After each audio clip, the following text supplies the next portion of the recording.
할렐루야. 제가 이 자리에 섰는데 저는 한국어 설교를 오랫동안 안 해가지고 우리 이호환 목사님 말씀 들으면은요 그 시냇물이 끊이지 않고 졸졸졸졸 흘러가는데 그 소리가 청아하게 마음을 이렇게 해주는 것처럼 참 말씀을 이렇게 끊이지 않고 쭉 해주실 때는 그 안에 기쁨이 있고 내 영의 깨끗함이 이렇게 느껴져요. 그런 설교를 제가 못해요. 그런가 하면 우리 김배강 목사님처럼 오늘 오전 예배 기도의 그 내용을 듣는데 기도가 얼마나 깊은지 제 영이 그렇게 깊지 못하기 때문에 이 설교가 그렇게 또 좋지가 않아요.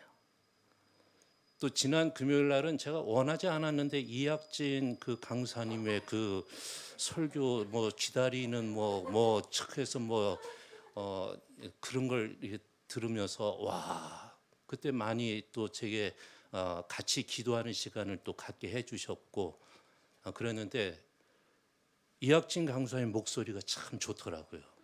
근데 저 목소리가 이렇게 또 좋지도 않아요. 그런데 제가 오늘 여러분들 앞에 서니까 부담이 되지만 그래도 그냥 어설프고 또 어눌해도 그냥 하나님의 이야기를 하고 싶어서 그냥 제가 이 자리에 섰습니다. 짧은 시간 하나님의 이야기를 전하도록 하겠습니다. 이해해 주시고 들어주시면 좋겠습니다.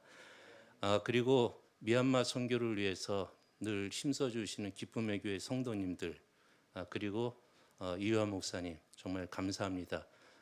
함께 해주셔서 나름대로 자그마한 열매들이 맺혀져 가고 있고 원래 올해 소망하기는 올 12월 달에 처음으로 그 띠똥똥 어린이집을 중심으로 해서 그 마을 사람 전체를 모셔놓고 성탄 예배를 처음으로 드리려고 했어요. 그리고 그걸 기점으로 매 주일마다 어린이 예배를 이제 시작하려고 하는 소망을 가지고 올해를 맞이했는데 여러분과 마찬가지의 형편에 처하게 됐습니다. 그래도 감사해요. 이 계기를 통해서 오히려 더 마을 사람들에게 구제를 할 수 있는 시간을 통해 가지고 더 일일이 찾아갈 수 있는 계기가 만들어지고 마을 사람들과 더 돈독해지는 그런 시간들에 대해서 감사하고 저는 덕분에 한국에 남아 있어서 저희 부모님들과 함께 정말 20여 년 만에 그 몇 개월의 시간을 같이 보낼 수 있어서 감사하고요. 그렇지만 다 좋은 것만은 아니더라고요. 좀 부분적으로 어려운 거 있지만 그래도 그 감사함이 그 어려운 부분을 덮습니다. 그래서 감사해요. 신약 성경에는 사두개인, 바리새인, 회당, 서기관, 율법교사 알죠? 나오는 거. 예. 신약 성경에는 이런 단어들이 나오는데 근데 자세히 성경을 보면은요.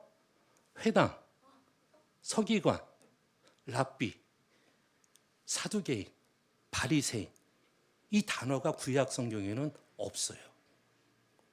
그런데 우리는 자연스럽게 구약을 열심히 읽고 신약을 열심히 읽는데 전혀 이상함을 느끼지 않고 당연하다듯이 그냥 회당이 있고 서기관이 있고 또 해당장이 있고 그냥 넘어가고 있어요. 근데 사실 유심히 보면은 거기에는 큰 다른 어떤 사건들이 있고 또 하나님의 이야기가 있다라는 사실이에요. 구약의 말라기 마지막 선지자 말라기 선지자의 그 말라기서와 신약의 마태복음에 나오는 예수 그리스도 세례 요한까지 이 시대의 간격이 지난주 금요일 날 설교하셨는데 이학진 선교사님께서 강수사님께서 400년 선교사 나가시라는 몇 년의 기간이 또 아멘 하시면 안 되죠. 400년 조금 더 나가면 450년 500년도 이렇게 좀 추사도 하고 있는데 400여 년의 신약과 구약 사이에 시간이 있다라는 거예요. 그 사이에 어떤 역사적인 사건을 통해서 이스라엘의 사건을 통해서 아까 말한 회당, 바리새인, 사두개인, 그다음 잊어도 돼요. 그 단어들이 생겨났다라는 거예요. 근데 우리는 신학자들은 이 신약과 구약의 그 400여년의 기간을 신구약의 중간사, 중간의 역사다라고 이야기를 하고 있습니다. 근데 이 신구약의 중간사 400년을 우리가 좀 이해하는데 도울 수 있는 하나의 사건이 나옵니다. 그 사건이 뭐냐면 바벨론의 왕 느부갓네살. 느부갓네살 왕이 그 누구를 포로로 잡아갔어요? 다니엘과 유대인들을 포로로 잡아갔습니다. 그리고 이 다니엘과 포로로 잡혀간 그 몇몇의 사람들은 왕에게 충성하기 위해서, 신하의 역할을 하기 위해서, 또 어떤 왕의 일을 하기 위해서 또 몇 년의 훈련을 받고 왕의 옆에서 이렇게 왕을 섬기는 그런 일들을 하게 되었습니다. 근데 어느 날 이 느부갓네살 왕이 꿈을 꿨어요. 근데 그 꿈이 너무 신기하고 너무 회개망측해서 이 느부갓네살 왕이 그 자기 주변에 점성가, 주술가, 또 많은 그 어떤 지혜로운 자들을 다 불러 모아 가지고 너희가 내가 꾼 꿈을 좀 해석 좀 해달라. 근데 이 왕이 그 꿈이 어떤 꿈을 꾸었는지 얘기를 해줘야지 이 해몽을 해주고 할 텐데 왕이 꿈의 이야기를 해주지 않고 너희가 그 꿈을 해석해달라. 그러니까 이 모였던 많은 점성가와 주술가와 이런 그 지혜로운 사람들이 왕께서 이야기를 해주시면 저희가 해석해 드리겠습니다. 근데 결국 왕은 이야기 안 해줍니다. 그러면서 너희가 해석해 주라. 해석을 못하면 너희는 죽을 것이다.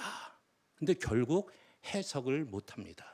그래서 그 사람들은 다 죽게 되었습니다. 근데 이 명령이, 왕의 명령이 그 다니엘과 그의 친구들에게까지 찾아와서 다니엘도 죽을 수밖에 없는 상황이 됐어요. 그래서 그 이야기를 가지고 온 사람에게 다니엘이 부탁을 해서 다니엘이 왕에게 이야기합니다. 왕이시여, 저희에게 얼마의 시간을 주십시오. 그러면 왕께서 꾸신 그 꿈의 이야기를 해석해 드리겠습니다. 다니엘이 당당하게 이야기합니다. 왕이 허락을 했어요. 그리고 다니엘은 바로 그의 친구에게 찾아옵니다. 하나냐와 미사엘과 아사랴에게 찾아와서 이야기합니다. 야, 내가 느부갓네살 왕에게 꿈을 해석해 주겠다고 했는데 사실 난 몰라. 그러니까 이 꿈에 대해서 하나님께 우리가 구하자. 하나님께서는 세우기도 하시고 또 없애기도 하시고 있게도 하시고 그러한 하나님이시다. 우리의 모든 것을 가르쳐 주시는 하나님이시다. 그 하나님 앞에 우리가 기도하자. 그래서 열심히 이 친구들은 기도했던 것 같아요. 그러자 그날 밤에 하나님께서 다니엘에게 그 꿈에 대한, 느부갓네살 왕이 꿨던 꿈에 대한 걸 보여주시고 해석을 알려줍니다.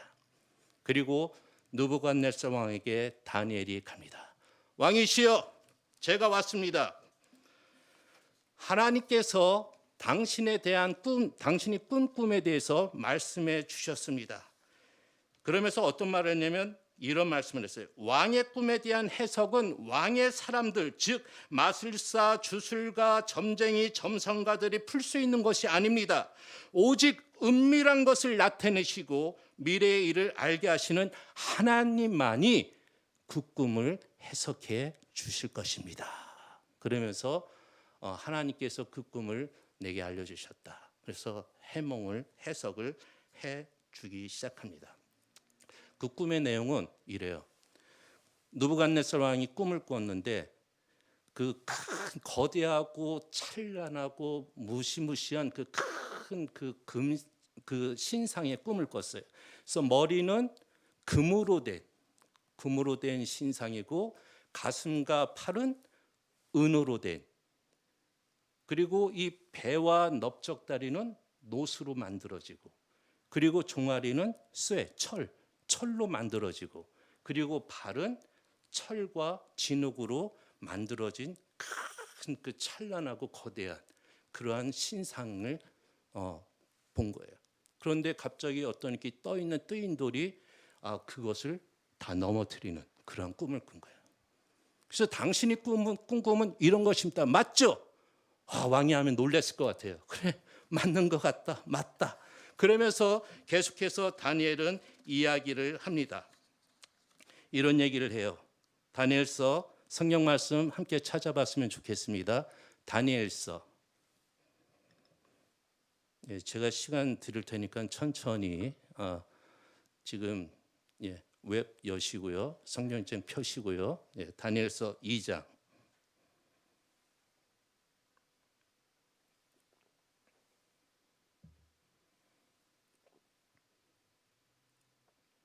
다니엘서 2장 39절 40절 다 같이 읽겠습니다. 시작.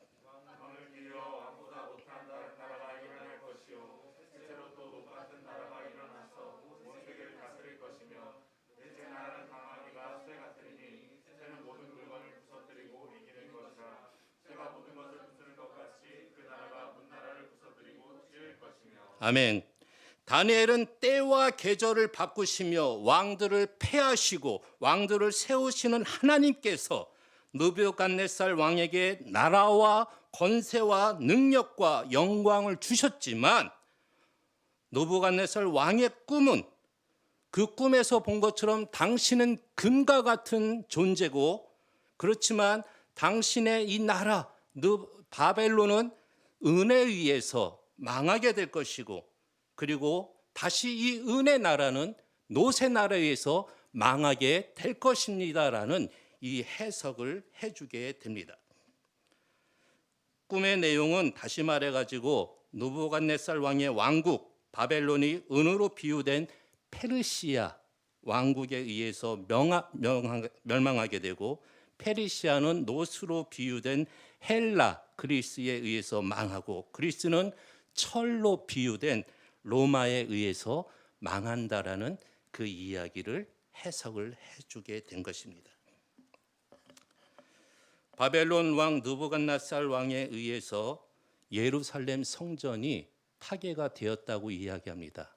그때 아마 다니엘도 잡혀온 것 같아요.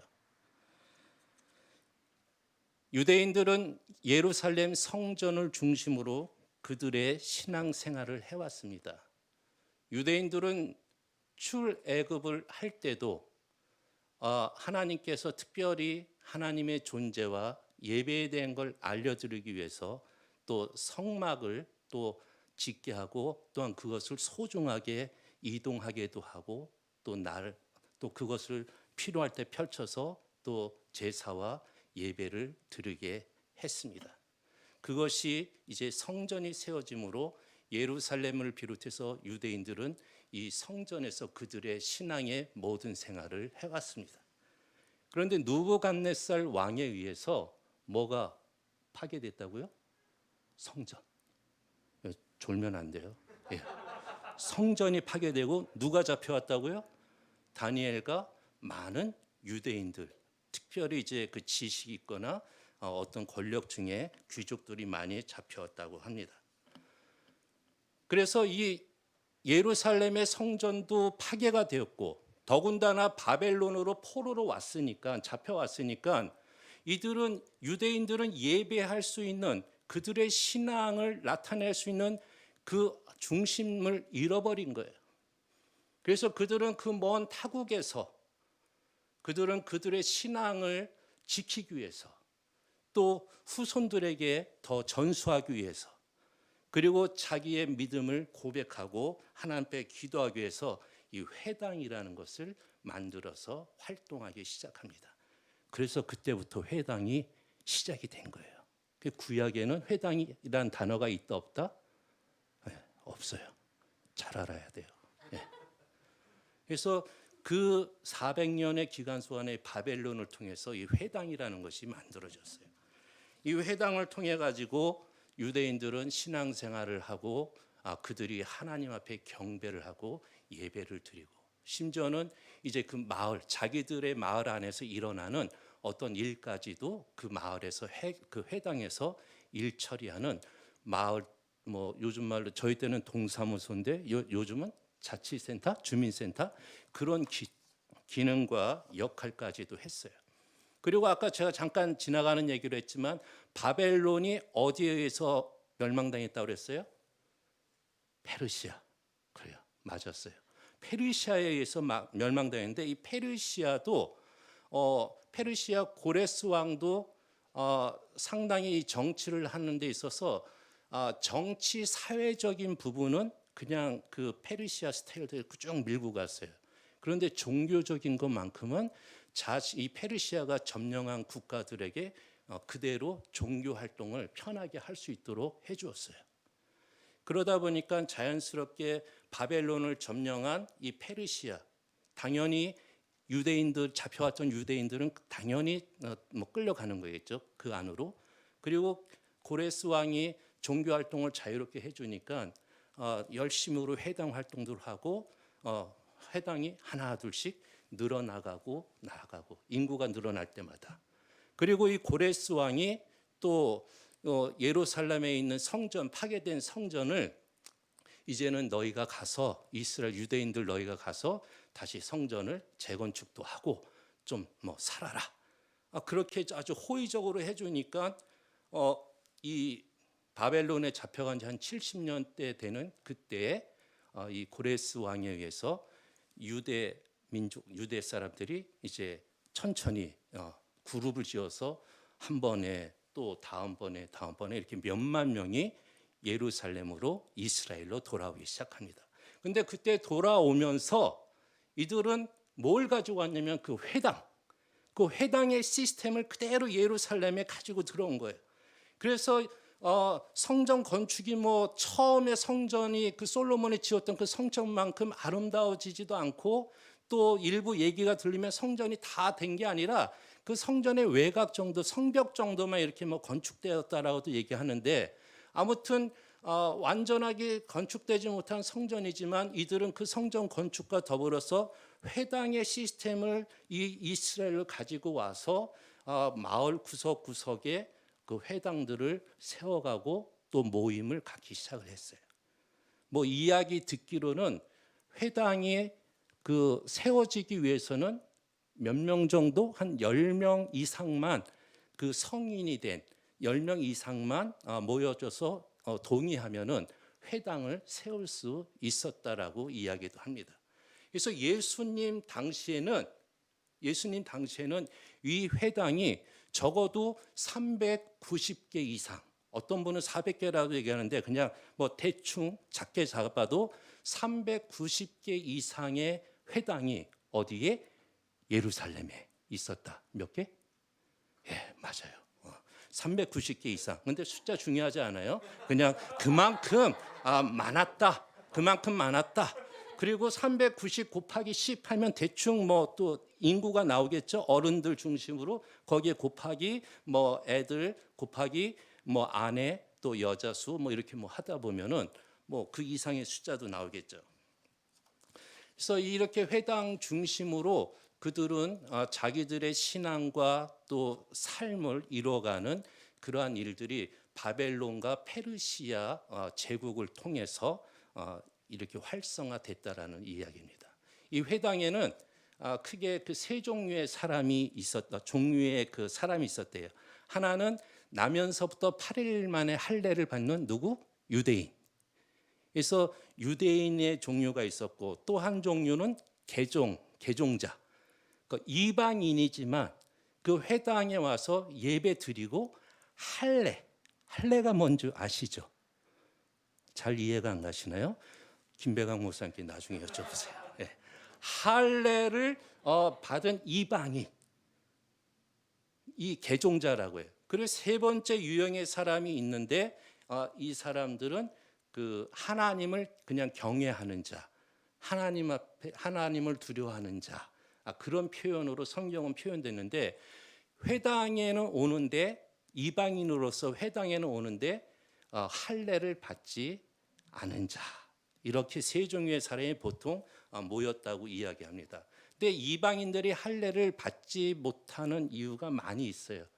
그 대표적인 이유는 이방인들은 나중에 좀 커서 이렇게 하나님을 섬기거나 믿게 되거나 그렇게 되다 보니까 할례 뭔지 아시죠? 이제 아세요? 예. 그 할례를 성인이 돼서 받으려고 하면은 엄청난 고통이 있어요. 난 지 8일 만에 받는 유대인의 전통 의식에 하면 어린 갓난아이들은 그 고통을 잘 몰라요. 그러나 성인이 돼서 할례를 받는다는 건 되게 힘든 거예요.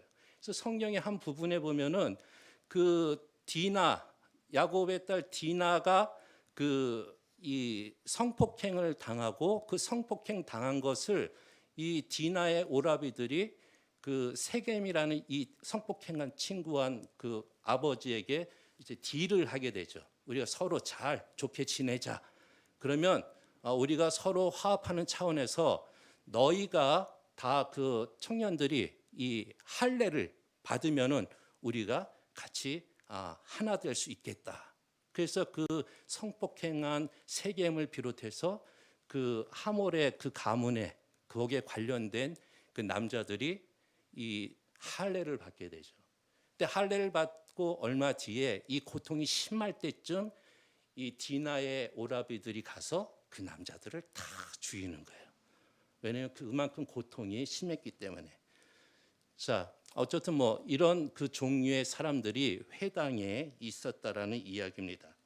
그리고 회당에서는 외부에서 오는 그 유대인들이거나 어떤 이 성경을 잘 아는 사람들이 회당 예배에 참석하거나 함께하게 되면 그 사람들에게 성경에 대해서 해석을 부탁을 한다든지 그 사람의 이야기를 듣는 나름대로의 습관이 있었다고 합니다. 자, 한번 그 성경 회당과 관련된 성경 말씀을 볼까요? 예수님께서도 또 사도 바울과 제자들도 이 회당의 활동을 참 많이 하셨어요. 성경 함께 찾아볼게요. 마태복음 4장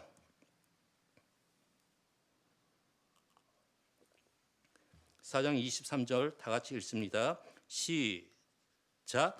예수께서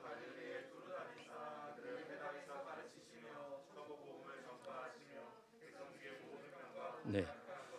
온 갈릴리에 두루 다니사 어디에서? 저희 회당에서. 마가복음 1장 한 번 더 볼까요? 마가복음 1장 21절. 마가복음 1장 21절 다 같이 한번 읽습니다. 시작. 저희가 가버나움에 있는 회당에 안식일에 들어서 가르치셨다. 그 다음 누가복음 말씀 한번 볼게요. 누가복음 4장. 회당에 예수님께서 회당에 관련된 말씀들이 많이 있는데 그냥 여기까지만 볼게요. 누가복음 4장 20절 다 같이 읽습니다. 시작.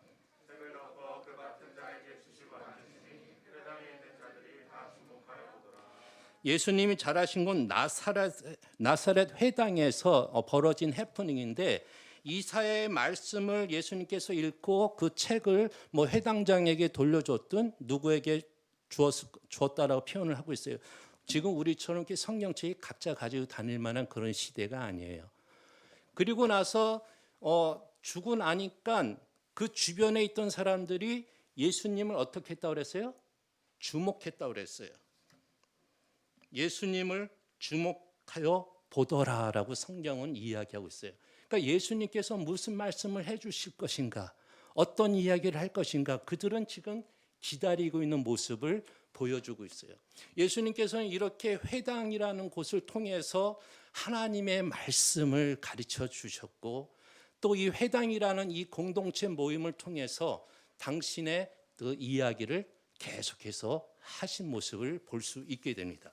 그런가 하면은 바울의 모습을 한번 볼까요? 성경 말씀 한번 읽겠습니다. 사도행전 13장 5절 말씀. 사도행전 13장 5절 다 같이 읽겠습니다. 시작.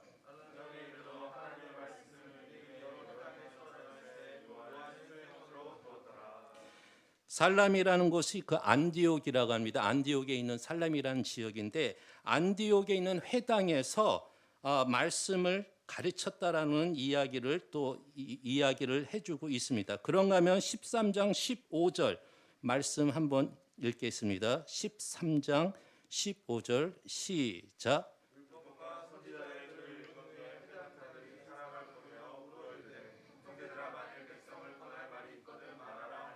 바울과 바나바가 지금 그 해당장의 이야기를 듣는 거예요. 바울과 바나바가 그 자리에 아마 있었던 것 같아요.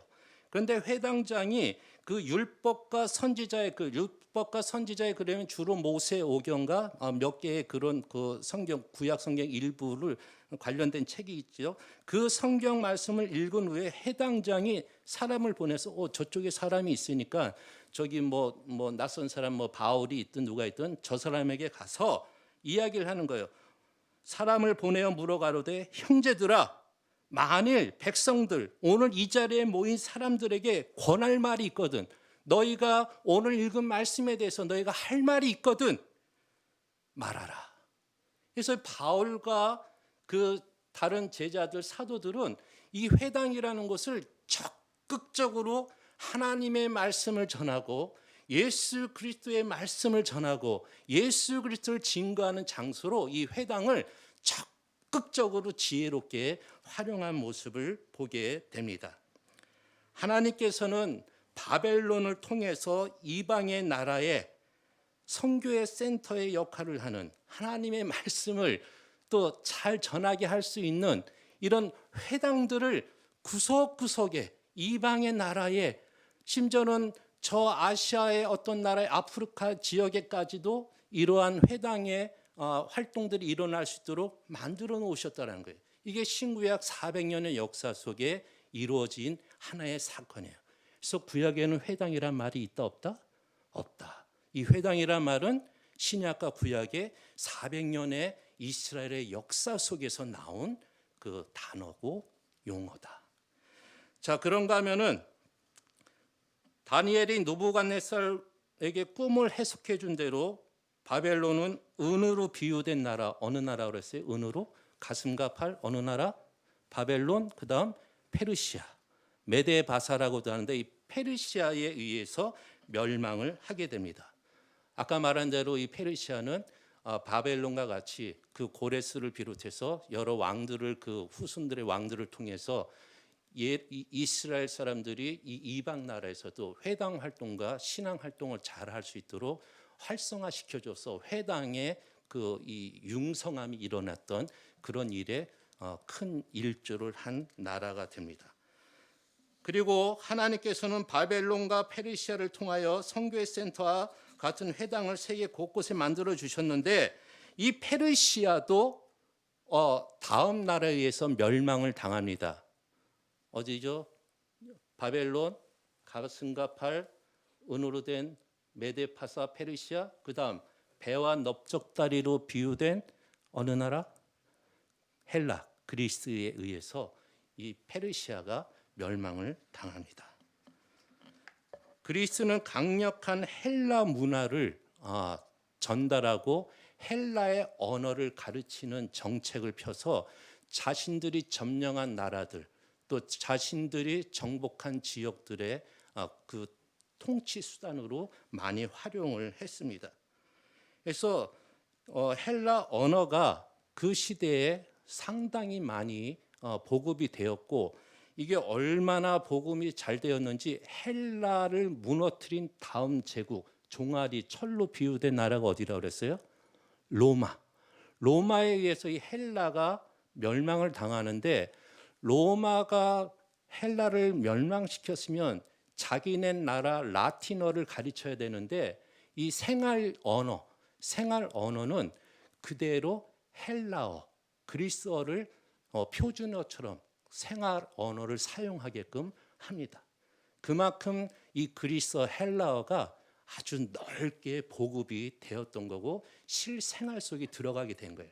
그런데 놀랍게도 이 헬라어 그리스어를 통해 가지고 제자들이 복음을 전하게 되고 또 또 더 놀라운 사실은 이 헬라어를 통해서 신약 성경이 쓰여져 가지고 이 성경 말씀이 세계 구석구석에 말씀을 가지고 들어가게 할 수 있는 그 계기가 됐다는 거예요. 이 헬라어가. 그래서 놀랍게도 하나님께서는 이 400년의 역사 기간에 헬라를 통해 가지고 세계가 공용할 수 있는 언어를 만들어 주시고 또 그들이 읽을 수 있는 하나의 글을 갖게 해 주심으로 인해서 하나님의 말씀이 예수 그리스도의 이야기가 저 세계까지 퍼질 수 있는 그 일들을 만들어 주셨다라는 사실입니다. 헬라 그리스도 또 마찬가지로 어느 나라에 의해서 멸망합니까? 쇠 철로 비유된 로마에 의해서 망하게 됩니다. 로마는 잘 제가 기억이 안 나는데 세계는 로마로 모든 길은 로마로. 예, 저는 잘 몰라요. 가보긴 가봤어요. 근데 그 말을 알고 가지 못했어요. 자, 그만큼 로마는 길을 많이 만들었어요. 본인들이 점령한 바벨론이 점령했던 거를 페르시아가 점령했고 또 페르시아를 이 그리스가 점령했고 이 3개 제국을 통잡아서 다 무너뜨린 나라가 어디예요? 로마예요. 그러니까 이 지경이 얼마나 넓은지 저 아프리카 일부 그리고 아시아 일부까지도 인도까지도 이렇게 그 지경이 넓어졌다고 이야기합니다. 그런데 이 로마가 이 평화 정책을 피지만은 강력한 통치를 하기 위해서 군인들을 자꾸 이동을 잘 시켜야 돼요. 어디 전쟁이 나거나 어떤 뭐가 되면 그러면 길이 좋아야 돼요. 그래서 나라와 나라를 연결하는 길, 또 주요 도로와 도로를 또 도시와 도시를 연결하는 이 간선 도로라든지 그동안 주요한 길들을 다 개발하거나 새로 길을 만드는 그런 작업을 했다고 합니다. 그래서 임레 파인이라는 사람이 쓴 글 길로 통하는 세계사라는 책이 있어요. 박유영 씨가 번역을 했는데 이 책의 내용에 보면은 로마가 이렇게 사용하고 이 시설을 한 도로의 길이가 약 40만 킬로미터 정도라고 이야기합니다. 자, 여기서 문제 하나 낼게요. 잘 맞춰보세요.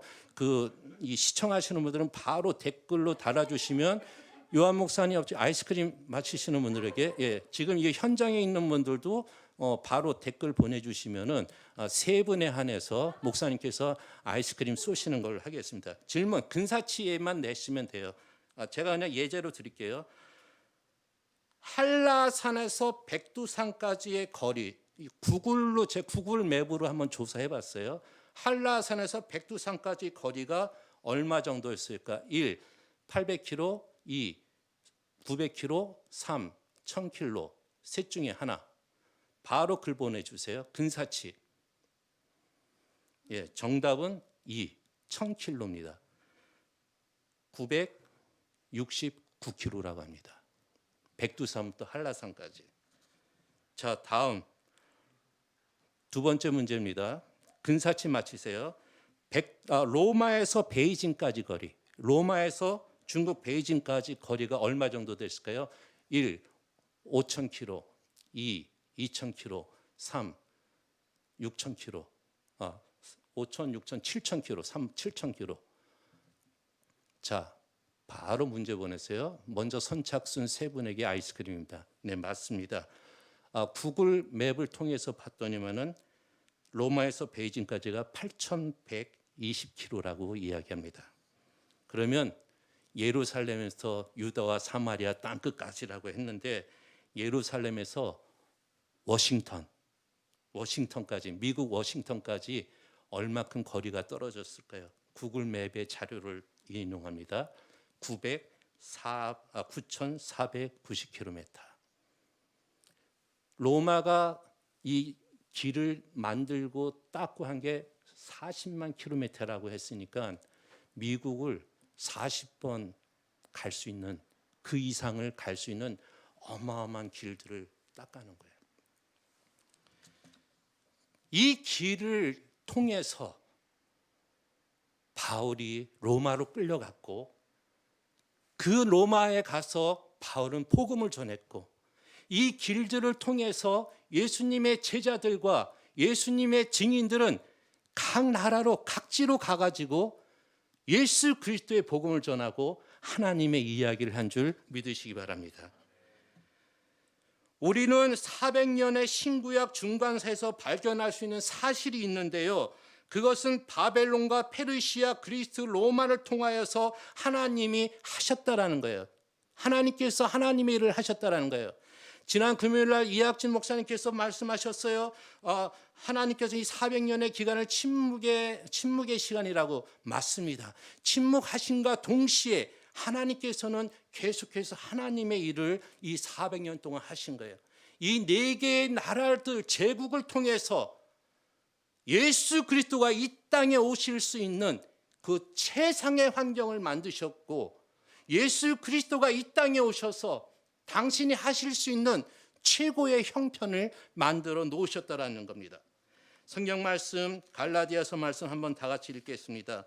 갈라디아서 4장 말씀입니다. 갈라디아서 4장 4절 5절, 갈라디아서 4장 4절 5절 다 같이 읽습니다. 시작.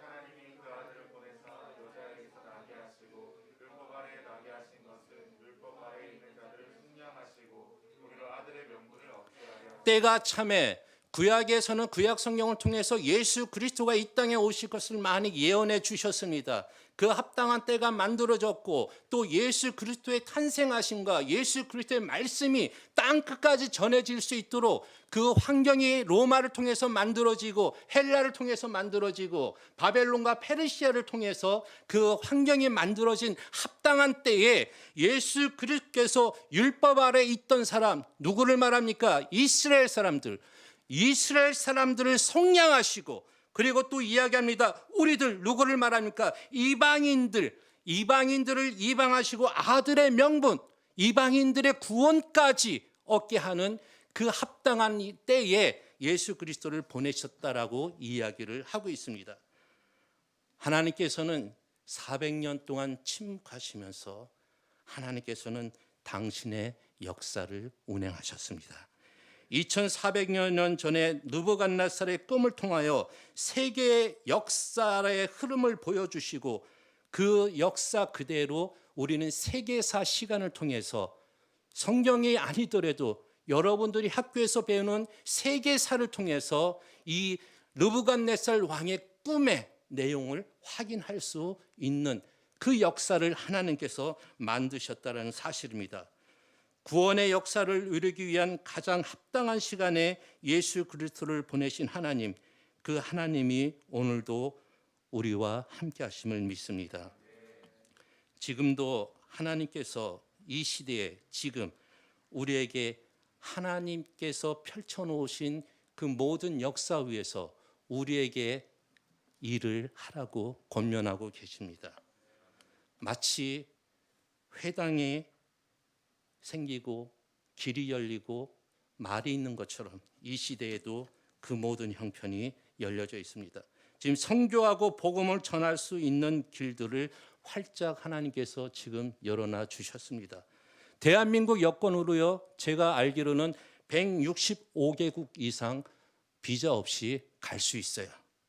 인터넷으로 어느 곳이든지 우리 이제 연결할 수 있어요. 다이너마이트의 BTS, 유라이드의 블랙핑크, 이러한 그 K-팝 스타들을 통해 가서 많은 사람들이 한국인을 환호하고 있고 한국인을 바라보는 즐거움을 갖고 있습니다. 그런가 하면은 삼성, LG 등 수많은 한국의 기업들이 세계로 수출돼서 한국을 알리고 있습니다. 제가 좋아하는 흥민선, 오늘 밤도 기대합니다. 페이커 이상혁, e스포츠의 스타죠. 류현진, 수많은 한국의 젊은이들이 세계의 젊은이들에게 한국을 알리고 있습니다. 글로벌 여행 등으로 하늘의 길이 열리고 땅의 길이 열려 있습니다. 코로나로 막혀있는 지금 이 순간에도 많은 믿는 자들이, 많은 교회들이 선교지에 구호 물품을 보내고 또한 그 구호모품과 많은 선교의 물품을 통해서 지금도 선교는 계속해서 이루어져 가고 있습니다. 길이 열렸어요. 이제는 길이 다 열렸기 때문에 우리가 못 갈 이유를 댈 수가 없어요. 그런가 하면은 이제는 우리는 얼마든지 언어를 사용할 수 있습니다. 이내 자매가 미얀마 왔을 때 얼마나 영어를 잘하는지요. 혀가 왜 이렇게 잘 돌아가요? 부럽습니다. 조합형 전사님 오셔가지고 설교하시는데요, 생글생글 웃으면서 설교하는데 얄밉게 잘하더라고요. 영어로 정말 잘해요. 그런가 하면 우리 많은 우리 기쁨의 지체들이 와가지고 영어로 이렇게 다 하나하나 얘기해주고 하는데 너무들 잘해요. 제가 아무것도 안 해서 감사했어요. 그런가 하면 요즘에 미국, 영국, 캐나다, 인도 할 것 없이 많은 젊은이들이 영어권으로 가서 또 영어를 가르치는 대학교에 가서 유학들을 하는데 몇만 명이 유학하고 있어요. 얼마 전에 유치원이 뉴스도 봤어요. 그 어린 유치원 애들이 100만 원, 몇백만 원씩 주면서 영어를 다니고 영어를 배우고 있어요. 이제는 언어를 못해서 말씀 못 전하는 게 아니에요. 이제는 충분히 말씀을 전할 수 있어요. 그리고 또한 많은 그 현지에 나가 있는 선교사들의 자제분들, 그리고 또 주재원들의 자제분들이 현지어들도 많이 해요. 그리고 심지어는 이제는 외국인들이 우리나라에 와서 한류 열풍 때문에 한국어도 잘해요. 미스트롯 2 마리아, 이 여인이 2년 됐대요. 얼마나 잘하는지 몰라요. 이제는 이들을 통해서 우리가 하고 싶은, 우리가 영어 못해도 하나님의 말씀을 외치면 누군가 통역해 줄 수 있는 사람들이 우리 주변에 얼마든지 있어요. 이제 우리는 외치기만 하면 되고 가기만 하면 되는 거예요. 주저할 이유가 없는 거예요. 그런가 하면은 회당처럼 사용되는 많은 센터들이 선교사님들에 의해서 많은 선교지에 세워졌습니다.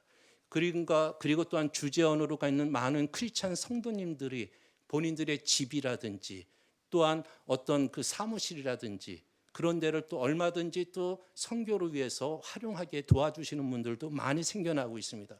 또 중요한 것은 많은 나라의 디아스포라 교회, 우리 한인 교회들이 많은 나라에 세워짐으로 인해서 또 그곳에서 또 선교할 수 있는 거점 역할을 또 해주고 있습니다.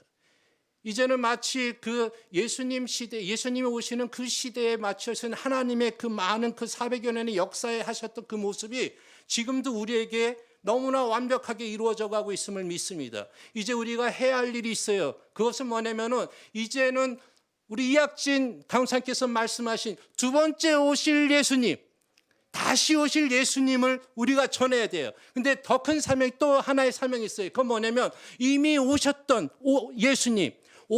예수님, 그분을 믿음으로 구원을 받고 다시 오실 예수님을 통하여 심판이 이루어진다는 사실을 우리는 외쳐야 돼요. 이게 선교고 이게 전도예요. 이제는 여러분들의 사역지에서, 여러분들의 근무하는 근무지에서, 여러분 가정에서 오셨던 예수님, 다시 오실 예수님 핑계대지 말고 우리가 기꺼이 하나님의 역사 속에 쓰임받기를 주의 이름으로 부탁드립니다.